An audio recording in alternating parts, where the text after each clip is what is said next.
দেখো চলে এসেছে ইলিশ মাছ, ওখানে চিকেন আর কি আর কমপ্লিট। দু পিস নিয়ে এসেছি ইচ্ছা ভাজা দেওয়ার জন্য। হ্যাঁ আর একটা কাতলা মাছের মাথা মুগের ডাল করার জন্য। আচ্ছা, আর হচ্ছে মনে হয় বা 4 বছরে পা দেবে। আর এতদিন আমি করে আসছিলাম বালক সভা দিচ্ছিলাম, আমি বাড়ি একটা বালক সভা দেওয়া ভালো, কিন্তু পয়লা বৈশাখে করতাম, মনা আসার পরের থেকে আমি এই মনার জন্মদিনে করতাম।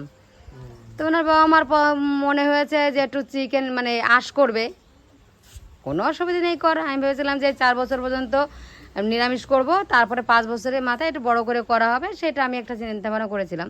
তো ওদের যখন মনে হয়েছে করুক, এখন তো আর আমার পরে কোনো হাত নেই, বাপ এসে গেছে, মা এসে গেছে, এখন সব দায়িত্ব মা ওবার ঠাম্মার দায়িত্ব ছেড়ে দিয়েছে।